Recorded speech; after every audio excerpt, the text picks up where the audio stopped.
Hi, welcome to this Wisdom's Wednesday, excuse me, Wisdom Wednesday episode that's focused today on who you really are. And I have to say that I kind of like the fact that found this young person to express the question of who are you anyway? So if you don't know me yet, you should know that if you don't know me yet, one of the things that I do with these Wisdom Wednesdays is to give you a reminder that we all live in harmony with the infinite wisdom that dreamed you into being. And we basically do that because that's the basis of everything I do. So if you don't know me, my name is Carrie Fox. And it's kind of like my main mission in life to be a constant reminder of your infinite wisdom connection and that its guidance is really always available for you. I also tend to help wounded women become magnificent, and I do these Wisdom Wednesdays because your thriving is my passion.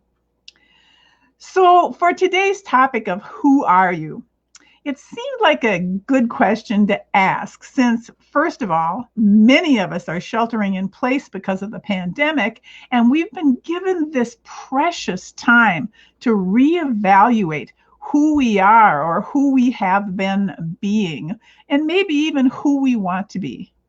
I've also noticed a lot of people who are not responding very well to the different situations that are happening, the pandemic, the election, the state of our American politics, etc. And I've also in my lifetime seen and met so many people who think they are or tell people they are something that they're not. So, are you really who you think you are? Or is it that you are pretending to be? And that often depends on the health of our egos. Now, listen, there's also the question of whether or not you get to choose who you are, etc. So we'll address that today. And I have to admit that a huge part of why I am doing this today is because of the plain old huge category of our wellness. For each and every one of us, how is our wellness factor? So when it comes to looking at who you are, you can study lots of different sciences to get a hint about who you are. You can look at astrology or numerology. You can take personality tests like Myers-Briggs and other coding systems. But what they all really show you is not really who you are, but they show you tendencies that you might have or opportunities that are going to be available to you, or when things might be advantageous or not advantageous for us to do something. But these are only indications of tendencies and preferences and are not really in control of who you are. A lot of us take drugs or medications to alter their reality because they're not happy with who they are. But the bottom line here is always that you are in control. You have a choice of who you want to be. Now, you may have tendencies that enhance your beingness or distract from who you want to be, but the choice is yours. So, one of the bottom lines here is going to be choosing and finding out who you want to be, and then be more like that. Now, something that adds another dimension to this puzzle of you is that you gave yourself the gift of free will. But before we go much further, I want to reference back on something that's really a basic philosophy of mine, and that is that there really are two major aspects to who you are. One is that, yeah, you are a human being on planet Earth, which is shown here on the left. And then you're also what I consider to be the more real you, and that's the image on the right. That the power of all that is, that huge, infinite consciousness energy, is also you. That just a sliver of it broke off to incarnate down here on planet Earth to have your grand adventure. Yes, you are the 3D human being navigating through your grand adventure, but you are also that much bigger consciousness, that life force, that God energy, the infinite wisdom that dreamed you into being. So when it comes to who are you, that philosophy affects it, because your 3D human side is affected by 3D physical pulls and energies, like astrology, where the planets are, things like that. And plus, as a human being, you have an ego. And when your ego is out of control, you feel separate from your cosmic consciousness connection. And you get reactionary and you make poor choices. Basically, when your ego is out of control, you forget your power, your higher wisdom connection. But really, that's never very far from you because it is you. But sometimes we have that connection shut off. So, this is one of my favorite expressions or sayings. But you know what? I've learned that it really is a two-sided sword. It really doesn't matter who others think you are if your ego is healthy. If it is, then you are seeing and living from both your human and your cosmic consciousness side.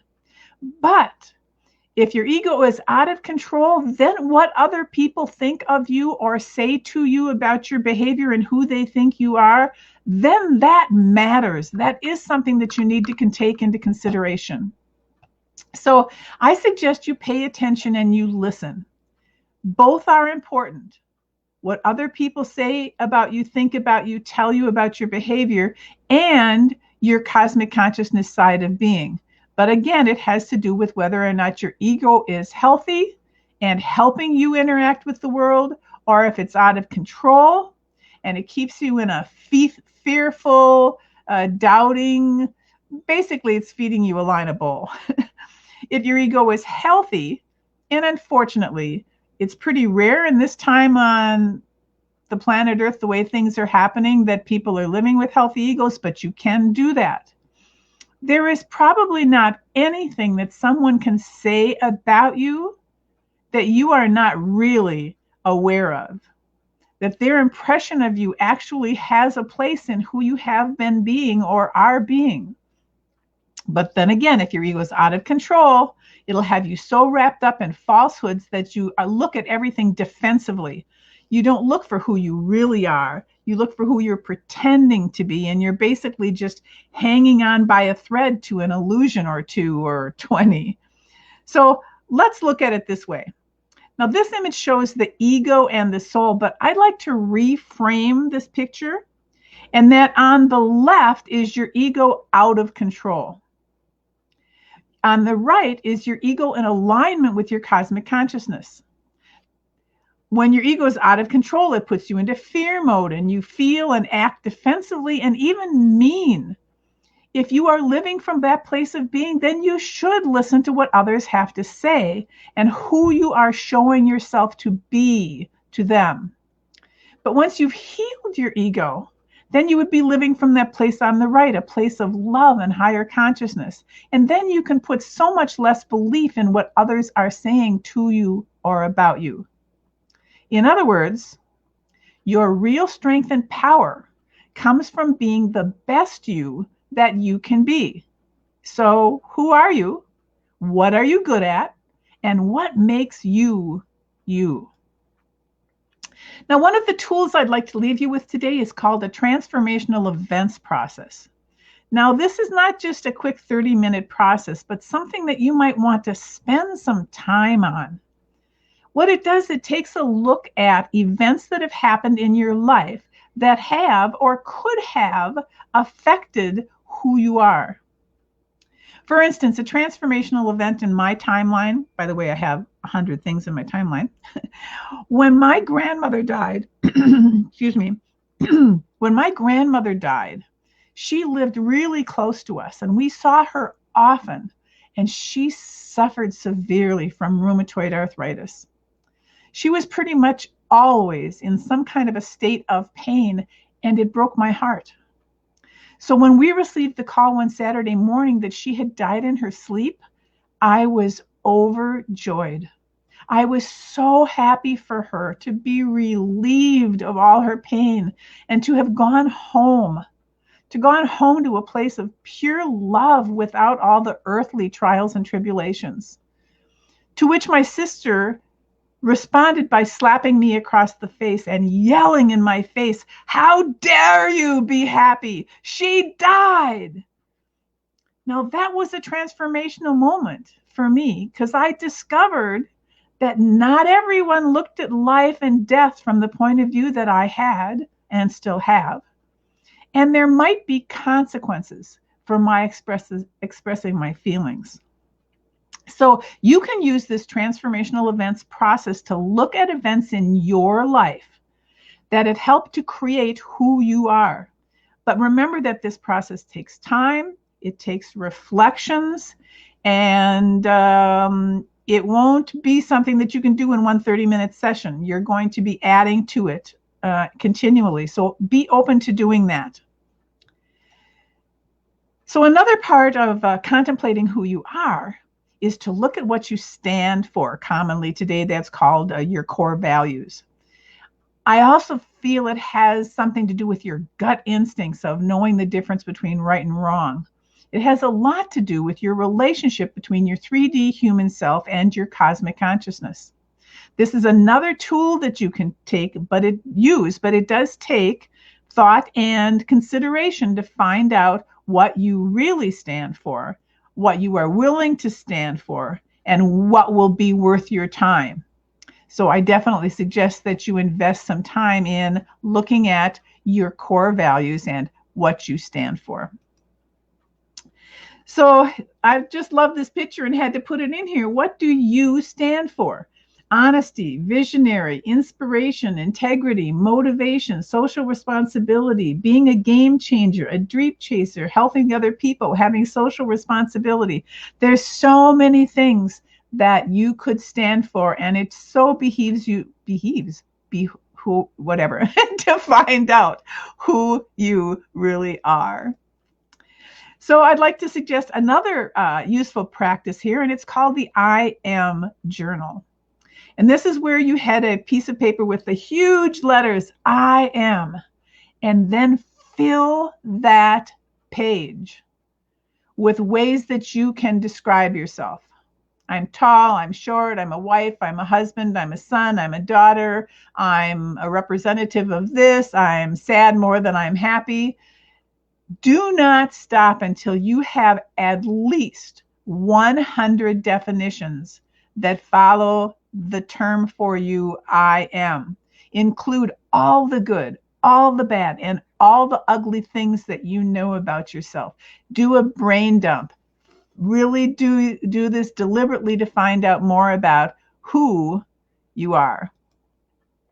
Include everything you discover, what people say to you, what they recognize about you, and then also what you recognize in other people that you can say, oh, you know what, I own that too.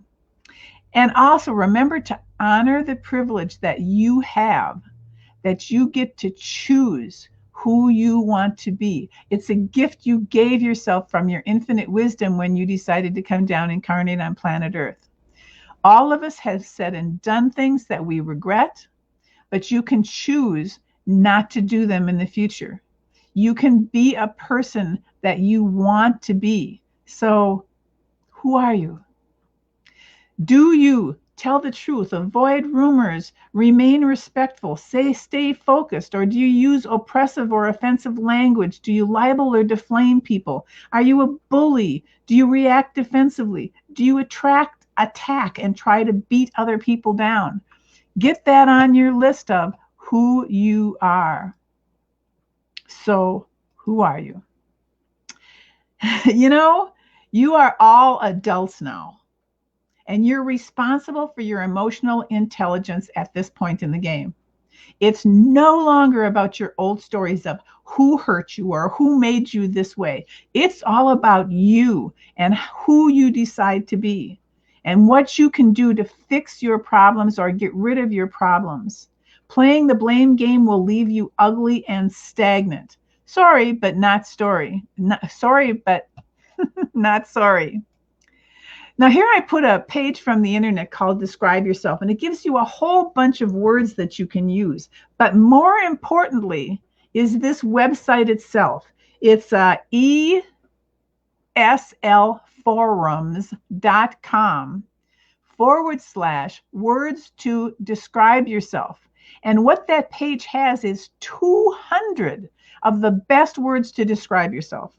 But don't forget to also include the not best words that would also describe you, so that you're getting a full and true picture of yourself and who you have been and who you are being. Once you get that really good and thorough picture, then you can choose, who do you want to be? Who do you want to be tomorrow? Who do you want to be in an hour from now? Who do you want to be in your life? You get to choose. Think of words that you would like to use to describe yourself, the who you want to be. And not just simple little words like, I'd like to be nice or I'd like to be helpful, but really come up with some in-depth and powerful words. Colorful, gusto, powerful. You choose who you want to be. So when the question comes up again, especially in your own world to yourself, you will know and you can remember who you are choosing to be. It's never too late to be the person that you want to be. And you can proudly say, I am me. I am me. And be in alignment with that. Be in alignment with your cosmic consciousness, your greater self, your higher self. You can look at your character and your behaviors and your thoughts and your feelings and your values and your beliefs that make up who you are. And you can even do things like the person on the right who says, you know what? I can only be me. I do what I do. I happen to not be a jazz player. I don't play jazz standards, at least not in any recognizable way. It's not my turf, but I have plenty of respect for that style of playing. Don't try to be someone you're not. Who are you? Remember who you really are. You are whole and perfect and complete, and there will never be another like you. In fact, you are so unique that you have no competition, and this can only be accomplished when you get your out of control ego in line, when you look at how you have been behaving and who you have been and decide that you want to be something else. You want to be someone else. Then you can close your eyes and imagine the best version of you possible, because that's who you really are. You can let go of any part of you that you don't want to be or that doesn't believe how wonderful and powerful you are. And the bottom line is to remember this. No one is just one thing. We are multidimensional beings, and you have a choice and you have free will. So you're able to choose and work towards who you want to be. Once you do an in-depth look at who you are, who you have been being, and who you want to be, so that you can live in harmony with the infinite wisdom that dreamed you into being. And you can become someone who's a co-creator of your heaven on earth experience. And you can join me next week, next Wednesday, 1 o'clock Central Time. And remember to turn your clocks back 1 hour on Saturday night. And remember that your thriving is my passion. So all I can say for you is, listen, bye for now. And I hope you decide to do some of the processes that I shared with you today, so that you can find out who you have been, who you are being, and who you really want to be.